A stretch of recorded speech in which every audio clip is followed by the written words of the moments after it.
Shalom, selamat pagi semua jemaat yang dikasih Tuhan. Apa kabarnya? Semoga semua di dalam kondisi yang baik dan sehat. Dan di hari Minggu ini kita bersyukur bisa kembali beribadah. Walaupun mungkin Bapak Ibu, saudara-saudara yang terkasih mengikuti melalui online, tetapi tidak mengurangi sukacita kita. Amin. Dan hari ini saya mau membawakan firman Tuhan yang saya beri judul I Love My Church. Sama-sama yuk katakan sama saya, I love my church. So, saya mungkin menyapa juga buat saudara-saudara yang mungkin mengikuti ibadah online ini dan juga belum memiliki gereja. Nanti mungkin di akhir saya akan jelaskan secara biblikal kenapa kita itu harus punya gereja. Kenapa kita itu harus tertanam di dalam gereja dan kenapa kita harus mencintai gereja. So, kalau ini sesuai buat Anda, dengarkan. Apalagi kalau saudara belum punya gereja lokal.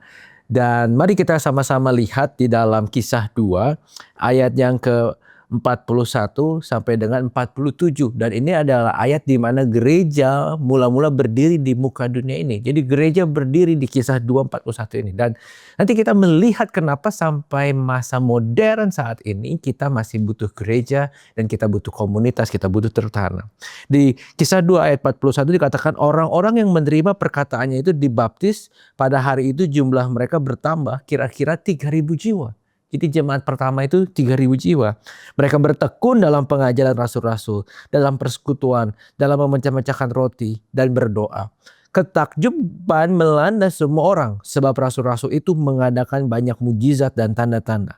Semua orang yang percaya tetap bersatu dan semua milik mereka adalah milik bersama. Dan selalu ada dari mereka yang menjual harta miliknya, lalu membagi-bagikannya kepada semua orang sesuai dengan keperluannya masing-masing. Dengan bertekun dan sehati, mereka berkumpul tiap-tiap hari dalam bait Allah. Mereka memecahkan roti di rumah masing-masing secara bergiliran dan makan bersama-sama dan dengan gembira dan tulus hati. Sambil memuji Allah dan mereka disukai semua orang, tiap-tiap hari Tuhan menambahkan jumlah mereka dengan orang yang diselamatkan. Amin, untuk kebenaran firman Tuhan.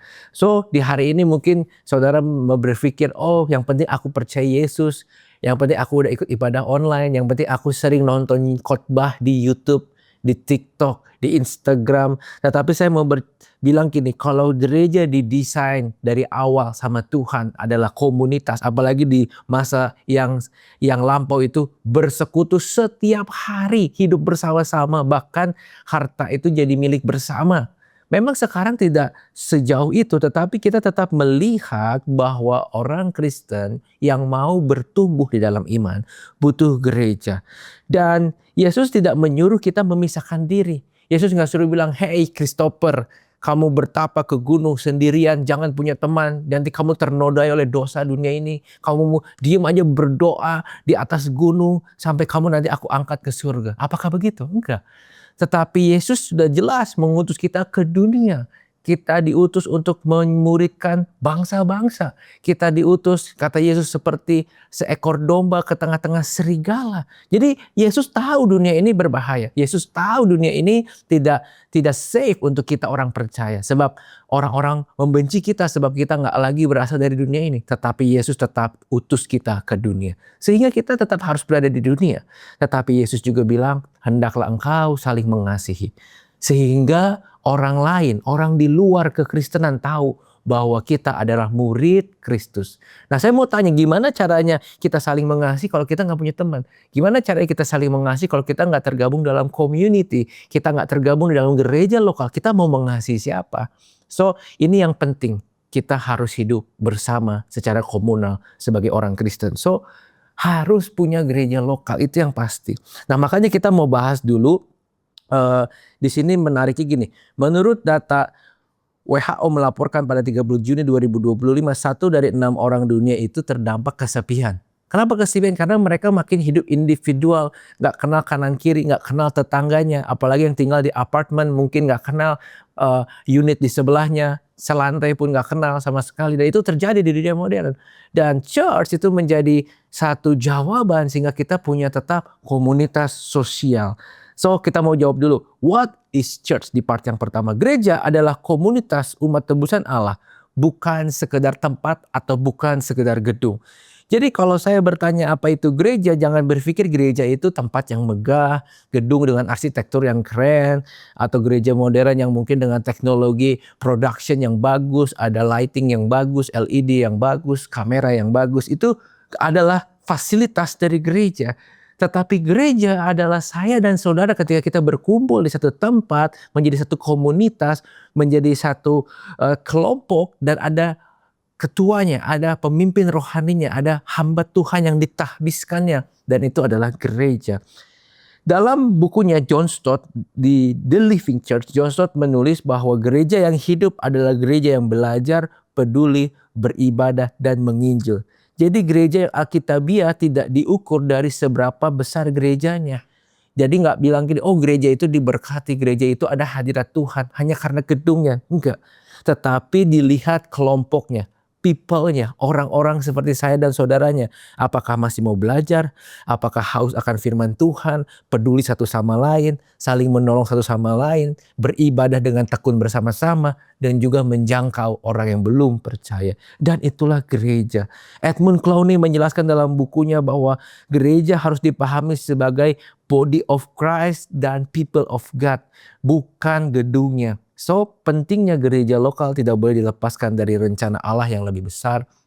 Sehingga kita tahu walaupun kita tertanam dalam gereja lokal, ada tubuh Kristus yang lebih besar, ada gereja-gereja lain yang juga kita harus bersehati, tidak saling menyerang, tidak saling menjelekkan. Saya sedih akhir-akhir ini melihat orang-orang percaya saling menyalahkan dari doktrin ini, dari dogma ini, dari sinode ini, dari kepercayaan ini, saling menyalahkan, menyerang. Oh yang ini cara ibadahnya salah, yang ini benar, yang itu begini, begitu. Kita harusnya bersatu. Walaupun kita berbeda-beda, kita punya satu yang menyatukan kita, yaitu Yesus Kristus. So, saya dorong semua jemaat dari gereja manapun, dari sinode manapun, kita hendak saling mengasihi, bergandengan tangan untuk menuntaskan satu tugas yang lebih penting, yaitu amanat agung buat orang-orang yang belum kenal Kristus kita jangkau. Mark Dever juga menyatakan di dalam bukunya Pemberitaan Firman yang Benar, Teologi yang Alkitabiah, dan Injil yang Tepat, itulah gereja yang sehat. So ketika kita masuk ke dalam gereja, pastikan gereja itu beneran gereja. Karena sekarang banyak gereja sesat, banyak gereja teologinya nggak benar, itu benar. Tetapi kita harus kritis sebagai umat, kita harus lihat hamba Tuhannya, kita lihat buah kehidupannya, kita lihat keteladanannya, pengajarannya setiap minggu seperti apa. Jangan sampai kita hanya datang ke gereja yang ramai, tapi nggak jelas hamba Tuhannya ditahbiskan di sinode mana, ada nggak yang mengawasi, ada nggak yang memantau dia. Karena itu kredibilitas yang perlu. Kalau kita melihat satu perkumpulan nggak ada juntrungannya istilahnya, nggak ada organisasi yang menaunginya, pemimpin tertingginya hanya satu individu. Kalau dia sesat, kalau dia sampai salah ngajar, siapa yang bisa tegur dia? Nggak ada, bahaya. Makanya kita pastikan ikut gereja yang established, yang baik, pengajarannya baik, komunitasnya baik, bukan hanya sekedar gedungnya bagus, tetapi komunitasnya hangat. Saudara, kita perlu gereja. Saya dulu pikir nggak perlu gereja. Saya bertobat memang di komunitas sel. Saya bertobat di persekutuan doa. Tapi puji Tuhan, saya bertemu dengan mentor yang luar biasa di persekutuan doa itu, dan dia bilang kepada saya gini, kamu harus tertanam di gereja. Oh, saya bilang, saya kan bertumbuh di persekutuan doa ini, saya bertumbuh di kelompok ini. Cukuplah kita belajar firman di sini. Dia bilang nggak bisa. Setiap orang percaya harus tertanam di dalam gereja lokal. Kamu harus cari gereja. Sejak saya itu saya cari gereja, dan puji Tuhan karena dia dorong saya, support saya untuk cari gereja lokal. Akhirnya saya ada sampai sekarang. Terus grow, terus bertumbuh di gereja lokal, mengabdi, melayani, dikasih kesempatan untuk mengembangkan talenta, mengembangkan gift yang Tuhan kasih, karunia yang Tuhan berikan. Sehingga saya rasa semua dari kita yang melihat acara ini, ibadah ini secara online dan belum punya gereja lokal, cari gereja lokal terdekat. Cari gereja lokal di kotamu yang akan membuat kita bertumbuh dengan luar biasa. Dan kedua, makanya kita mau jawab gini. Itu kan gereja. Sekarang jawab pertanyaan gini, why we must attend or be planted in church? Karena kekristenan memang tidak dirancang untuk dijalani sendirian. Ibrani 10 ayat 24 sampai 25 bilang gini, marilah kita saling memperhatikan supaya kita saling mendorong dalam kasih dan dalam pekerjaan baik, dan janganlah kita menjauhkan diri dari pertemuan-pertemuan ibadah. Sehingga ini memang sudah jelas bahwa kekristenan didesain, dirancang untuk berkumpul, bertemu dalam pertemuan ibadah. Di zaman gereja mula-mula ini pertemuannya setiap hari di rumah-rumah dalam kelompok kecil, dan di hari rayanya, di hari Minggu, di hari pertama di minggu tersebut mereka berkumpul di tempat yang lebih besar. Tetapi sekarang kita juga lakukan berkumpul di tempat yang lebih besar. Di rumah-rumah kita berkumpul sebagai gereja sel atau kelompok kecil, kelompok sel. Dan itu kita lakukan. Nah, ini yang penting. Karena di dalam gereja harus ada 3 hal ini. Tadi katakan, marilah kita saling memperhatikan supaya kita saling mendorong dalam kasih dan dalam pekerjaan baik. Janganlah kita menjauhkan diri dari pertemuan-pertemuan ibadah. Artinya kita harus ada saling memperhatikan. Kalau kita datang ke gereja, gerejanya isinya mungkin bisa ratusan atau ribuan orang. Terus kita datang, duduk sendiri, pulang sendiri, gak kenal siapa-siapa. Setiap minggu seperti itu, apakah itu gereja? Itu bukan gereja. Itu seperti datang ke show pertunjukan rohani yang mungkin Anda lihat, wih bagus ya gerejanya, bagus ya ibadahnya, musiknya bagus, pendetanya bagus. Udah pulang gak kenal siapa-siapa. Gimana bisa saling memperhatikan? Saya gak bilang gereja besar itu salah, gereja kecil itu bagus. Enggak. Mau gereja mau kecil atau gede sama aja, yang penting saling memperhatikan. Sebab ada gereja yang jumlahnya sedikit, jemaatnya sedikit juga tidak saling memperhatikan, sendiri-sendiri juga ada. Jadi ini bukan masalah size dari gedungnya, size dari gerejanya, tetapi yang penting di dalam gereja kita harus saling memperhatikan, saling menguatkan, saling mendorong satu sama lain. Jonathan Leeman di dalam bukunya Church Membership menekankan bahwa komitmen pada gereja lokal adalah elemen penting dalam pertumbuhan orang Kristen yang sehat. Dia berargumen bahwa gereja lokal harus mendapat tempat yang semestinya dan bahwa komitmen itu harus tumbuh di dalam setiap jemaat menjadi bagian penting dari pemuridan. Saya mau bilang gini ya, ketika saya tidak tertanam di dalam gereja, mungkin bisa pelayanan tetap bisa. Di persekutuan doa ada pelayanan. Mungkin di para church yang lain bisa ada pelayanan. Tetapi di gereja baru bisa ada kan sakramen, bisa ada pemberkatan dan seterusnya. Sehingga gereja menjadi satu hal yang penting untuk kita attend, datang. Dan bukan cuma datang, tetapi kita juga tertanam di gereja lokal. So makanya jangan jadi jemaat keliling-keliling. Hari ini gereja A, besok bagus pendetanya di gereja B, kita pindah gereja B. Besok bagus pendetanya di gereja A, pulang lagi ke gereja A. Kita nggak jelas di mana. Nanti kalau mau pernikahan bingung pemberkatannya di mana. Nanti kalau meninggal bingung siapa yang melayani ibadah kedukaannya. So pastikan ketika kita ada sebagai orang percaya, kita harus hadir dan tertanam di gereja lokal. Karena kita membutuhkan gereja untuk pertumbuhan rohani kita. Sebab gereja itu melayani sejak jemaat itu lahir sampai jemaat tutup usia di dunia ini. Dan itu ada di gereja. Mulai dari lahir, penyerahan anak, pemberkatan pernikahan, sampai ibadah nanti kedukaan. Dan itu ada kalau kita punya komunitas. Bukannya berarti kalau kita ada gereja, ini siapa nih gak ada yang membantu penguburan terus kita gereja gak mau layani. Kita mau melayani, kita willing to serve. Tetapi akan lebih indah kalau seumur hidup kita tertanam dan mengenal banyak saudara-saudara seiman, melayani bersama-sama, dan juga kita bisa mempraktekkan kasih di dalam gereja. Tapi mungkin saudara di sini ada yang nonton gini, Pak, tapi gereja itu menyakiti hati saya. Mungkin hari ini ada yang keluar gak mau ke gereja lagi karena orang di dalam gerejanya menyakiti. Mungkin pelayan Tuhannya, mungkin juga pendetanya. Tapi saya mau bilang gini, jangan hanya karena manusia yang menyakiti Anda menyakiti hati Tuhan. So, mungkin kalau tersakiti di gereja yang lama, bisa cari gereja yang baru, yang baik, yang Anda bisa tertanam. Tapi cek juga diri kita. Sebab ada begini saya temui, ada orang pindah-pindah gereja. Mungkin dari gereja A nggak cocok, berantem. Gereja B ribut lagi, gereja C ribut.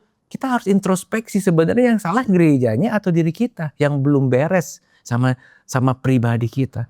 Sehingga harusnya kalau kita bertobat, kita mengenal kasih Kristus, Roh Kudus memimpin hidup kita di dalam damai sejahtera sukacita. Seharusnya biarpun ada gesekan di gereja lokal, biarpun ada kekecewaan, kita tetap mengasihi, kita tetap bisa mengampuni, kita tetap bisa menerima satu sama lain. So inilah pentingnya gereja. Kalau kita baru lahir baru apalagi, kita seperti bayi yang belum bisa ngapa-ngapain. Kita seperti bayi yang gak bisa jalan, gak bisa makan. Kita butuh orang lain untuk menolong kita.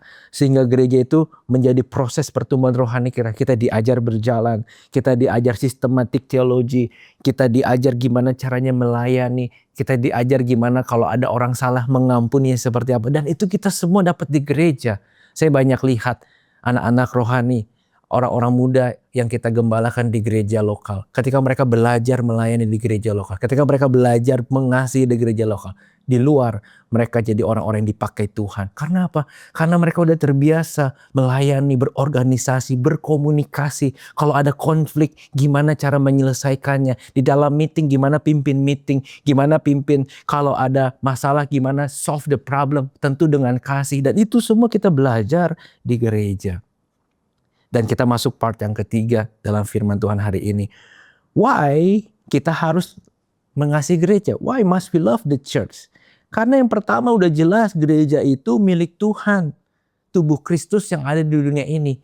Jadi jangan pernah berpikir gereja itu milik sinode, milik pendeta, milik hamba Tuhan. Apapun sistem pemerintahan dari gereja yang saudara hadiri, kita percaya gereja itu milik Tuhan. Mungkin kalau kita tahu gereja Katolik sistem pemerintahannya terpusat ke Roma, ada gereja-gereja Presbyterian yang dipimpin sama beberapa orang, ada gereja-gereja yang dipimpin oleh banyak penatua, ada gereja karismatik yang biasanya dipimpin sama senior pastor satu orang. Tetapi apapun sistem pemerintahan gereja yang saudara datang, yang saudara berjemaat hari ini, saya mau bilang gini, gereja itu miliknya Tuhan. Amin. Bukan milik pendetanya, bukan milik sinode, bukan milik penatua. Sehingga mereka itu hanya orang-orang yang ditempatkan oleh Tuhan, dipilih oleh Tuhan untuk memimpin. Apakah mereka sempurna? Tentu tidak. Apakah mereka banyak kekurangan? Tentu iya.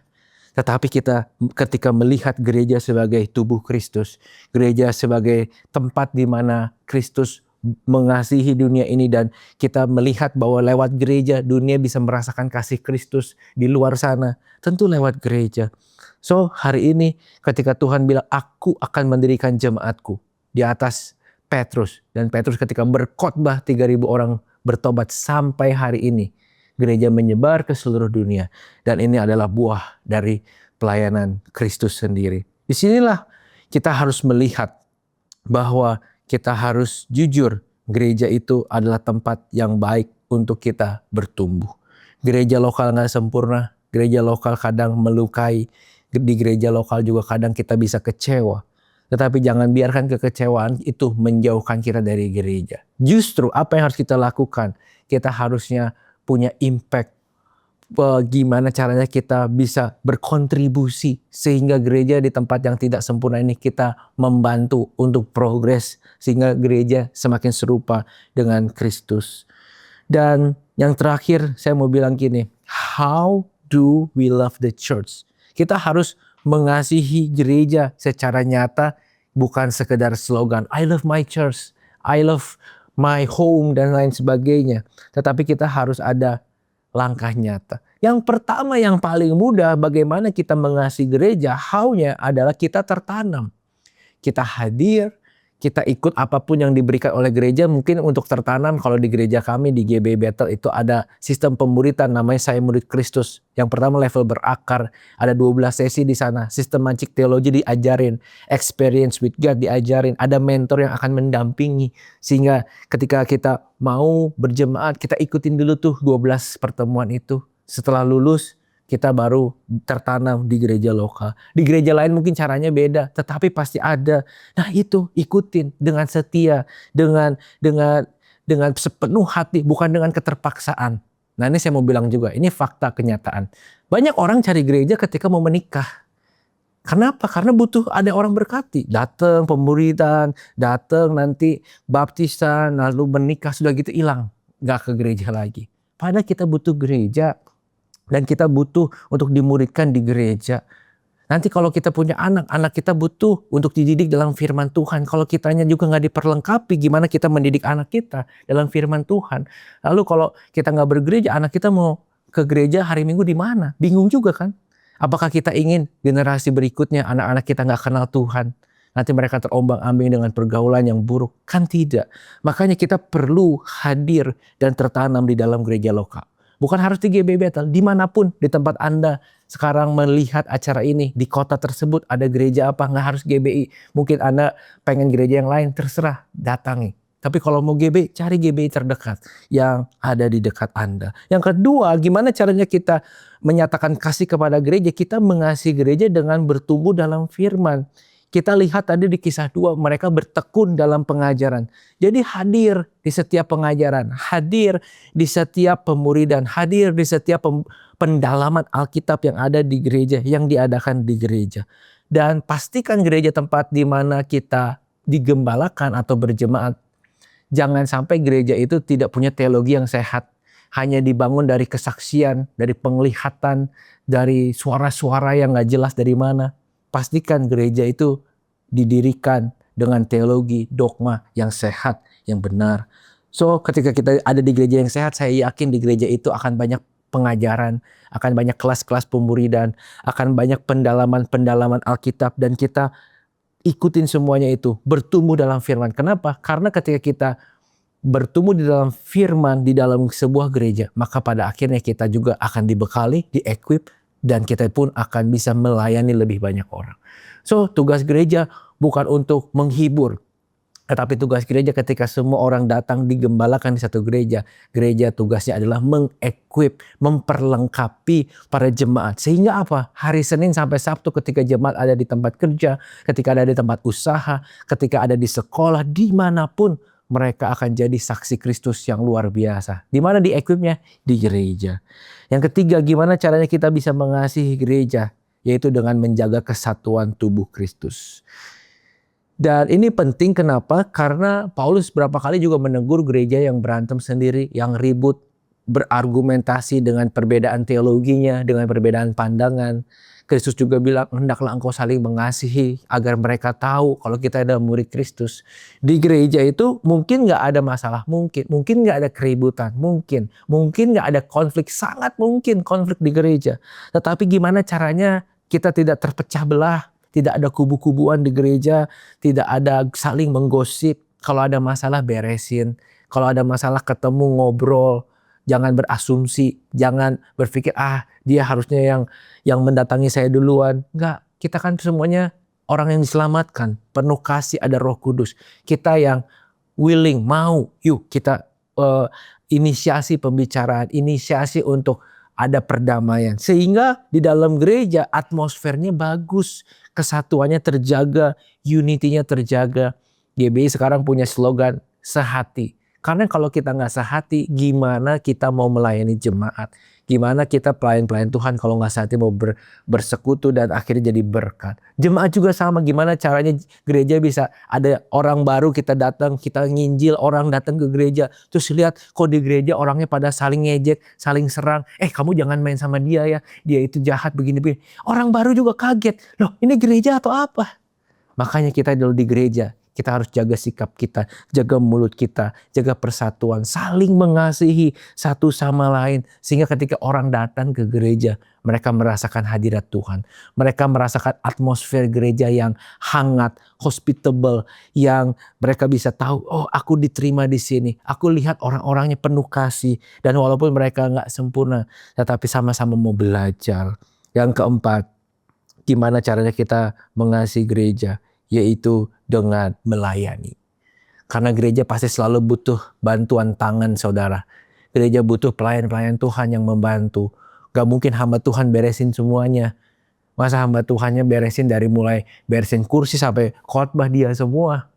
Ya kalau awal-awal perintisan gak masalah. Tapi kalau jemaatnya udah 50 orang, 70 orang, 100 orang kan bisa ada yang bantuin. Ada yang bantuin beresin kursi, ada yang bantuin main alat musik, ada yang bantuin jadi usher dan seterusnya. Melayanilah di gereja. Saya berpengalaman gini, ketika kita melayani di gereja, kita belajar menjadi hamba. Dan ketika kita belajar hati hamba ini penting. Kita gak jadi sombong. Sombong itu baik bisa secara dunia, bisa secara rohani. Nah sombong itu gak ada yang benar. Mau sombong dunia karena sombong, aku kaya, aku punya semuanya. Salah. Tapi sombong rohani juga salah. Seperti orang-orang Farisi ahli Taurat merasa lebih hebat, lebih pinter, lebih baik. Tetapi ketika kita melayani, kita tahu kita ini hamba. Kita ini bukan orang yang lebih hebat. Ketika kita di posisinya dinaikin, dapat jabatan di gereja, kita tahu ini bukan berarti kita makin hebat, tapi kita semakin melayani. Sebab Yesus bilang, kalau kamu mau yang jadi yang tertinggi, hendaklah kamu yang jadi yang terendah, yang melayani sesamamu. So ini penting. Di dalam riset, ada riset yang menarik, mengatakan gini, konsisten menunjukkan bahwa relasi yang sehat adalah ada ketika manusia terlibat dalam relasi yang nyata. Dan ini akan ada di gereja. Ketika kita melayani, kita akan selalu berinteraksi dengan people. Kita akan berinteraksi dengan manusia yang lain. Kita akan berinteraksi dengan teman pelayanan kita. Di situ mungkin kasih Pak tersakiti. Mungkin Anda ada yang melihat acara ini dan pernah tersakiti sama teman pelayananmu yang ngomongin kamu, yang gosipin kamu. Pasti ada. Tetapi balik lagi, kasih yang Kristus sudah berikan, pengampunan yang Kristus sudah berikan, itulah yang memampukan kita mengampuni orang-orang yang menyakiti kita. Dan di sana kita karakter rohani akan bertumbuh jadi luar biasa. Dan saya banyak lihat orang-orang yang setia melayani di gereja, di luar gereja mereka dipakai Tuhan dengan luar biasa. Kenapa? Karena konsep ini, konsep melayani, menjadi servant leader ini yang luar biasa. Ketika kita praktekkan di dunia marketplace, ketika kita praktekkan di dunia luar, mereka akan kaget. Wow, ternyata ada konsep berpikir seperti itu ya. Pemimpin itu melayani, pemimpin itu penuh kasih. Dia punya integritas, dia punya kepemimpinan yang baik, tetapi dia tidak bertangan dingin. Dia penuh kasih, perhatian, penuh empati. Dan ketika dia jadi pemimpin, akan dipakai Tuhan dengan luar biasa. So hari ini, yuk mari kita daftarkan diri untuk melayani di gereja. Pertama cari dulu gereja lokalnya.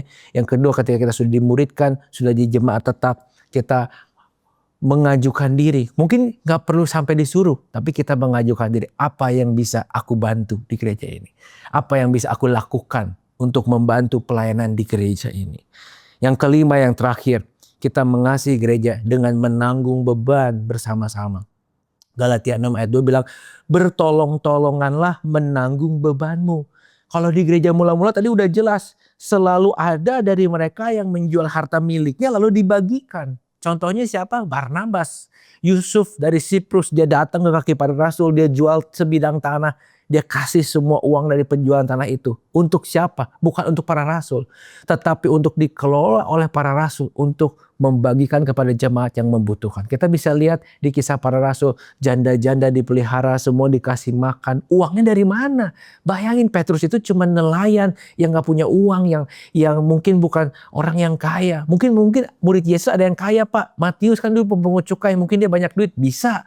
Tetapi apakah bisa Matius kasih makan 3.000 orang? Gak bisa. Tetapi ketika gereja bersatu, bergotong royong, semuanya menjadi milik bersama. Semua ada kemauan untuk berbagi. Ini menjadi luar biasa. So kalau Anda tertanam di gereja lokal, berilah persembahan yang layak ke gereja lokalmu. Karena itu penting untuk keberlangsungan pelayanan. Kembalikanlah persepuluhan ke pembendaharaan, ke gereja lokal. Kita biarkan di gereja itu bisa punya cukup uang untuk menggaji para staf hamba Tuhan, untuk memperbaiki seluruh fasilitas, untuk membangun fasilitas dengan lebih baik lagi, untuk punya kas uang, untuk diakonia, untuk melayani masyarakat yang membutuhkan, untuk melayani jemaat yang membutuhkan. Dari mana semua itu? Ada kalau kita saling berbagi. Dan ini yang penting. Ini masalah, judulnya kan I Love This Church. Ada firman Tuhan bilang gini, di mana hartamu berada, di situ hatimu berada. Sehingga kalau kita memang mengasihi gereja kita, ketika kita sudah tertanam, kita berarti juga akan menabur di gereja tersebut. Sehingga apapun yang kita tabur di situ, bukan kita pengen, oh kalau aku nabur aku akan diberkati. Bukan. Tetapi justru ada hati kebersamaan, kita melihat ini sebagai rumah kita, sebagai tempat komunitas di mana kita bertumbuh. Sehingga ketika kita menabur, karena kita mengasihi gereja itu, kita mau gereja itu bertumbuh, kita mau jemaat-jemaat tidak ada yang hidup dalam kemiskinan, karena kita tahu kalau ada yang kurang uang kita bantu, kita bagi sembako, kita kasih uang untuk membantu keluarganya. Apalagi janda-janda katanya harus dipelihara, yang sudah nggak ada penghasilan, kita bantu berikan uang. Nah, dari mana semua uang itu? Nggak akan ada kalau setiap jemaat tidak saling menanggung beban bersama. So, yang kelima ini matters. Ini bukan melulu tentang uang, tapi ini tentang hati. Tentang hati kita. Kalau kita mengasihi Kristus, kalau kita mengasihi gerejanya, kita akan mau spend the money, menabur untuk gereja lokal kita. Sehingga gereja lokal kita bisa terus continue melayani jemaat-jemaat yang datang. Jemaat-jemaat yang semakin ditambahkan oleh Tuhan. Dan kalau keuangan gereja sehat, saya percaya gini. Gereja bisa melakukan banyak hal untuk memberkati bukan hanya jemaatnya, tapi memberkati kotanya, memberkati provinsinya, bahkan memberkati bangsa Indonesia. So hari ini, apakah Anda sudah punya gereja lokal? Pertanyaan simple. Kalau belum, mari cari gereja lokal terdekat, cari tempat di mana Anda bisa digembalakan. GBI Bethel ada di 3 kota, ada di Tasik, Jakarta, Bandung, 1 kota lagi Bekasi, dekat Jakarta. Kalau Anda di kota-kota tersebut mau ke gereja kami, silahkan. Anda bisa lihat alamatnya di sosial media kami. Tapi nggak harus. Kalau Anda jauh dari tempat di mana kami berada, Anda bisa cari. Sebab saya percaya di setiap kota itu ada gereja. Di kota terdekatmu pasti ada gereja lokal. Di komplekmu bahkan mungkin ada gereja lokal yang nggak kelihatan, yang mungkin kecil. Nggak apa-apa, hadir di sana. Tertanam di sana. Ikut pelayanan di sana. Karena dari situ kita akan semakin serupa dengan Kristus. I love my church. Apakah saudara mencintai gerejamu?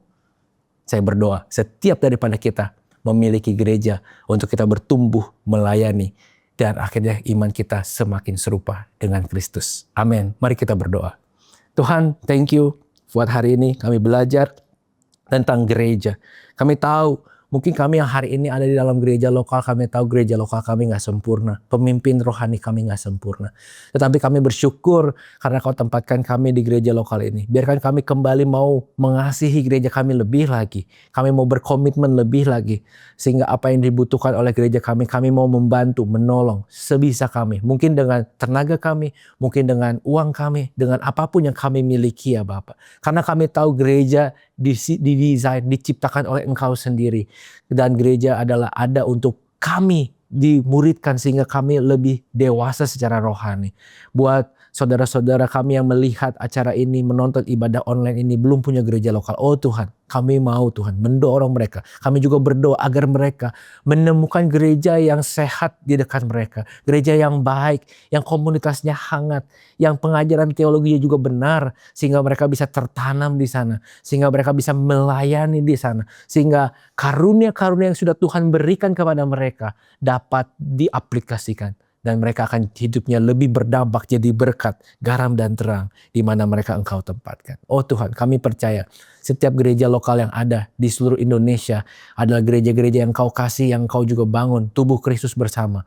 Biarkan kami dari berbeda-beda sinode, dari berbeda aliran, pandangan teologis tidak menjadi terpisah Tuhan. Tetapi kami mau semakin bergandengan tangan, semakin erat bekerja sama untuk memenangkan banyak jiwa di bangsa kami sendiri Tuhan. Sehingga bangsa kami akan percaya kepada satu nama, yaitu Yesus Kristus, Juru Selamat kami yang hidup. Terima kasih Bapa buat pagi hari ini. Kalau kami bisa melihat ibadah ini bukan suatu kebetulan, pasti ada rencana Tuhan di dalam hidup kami. Dan kami mau mengakhiri ibadah ini di dalam nama Tuhan Yesus Kristus kami berdoa. Haleluya. Amin.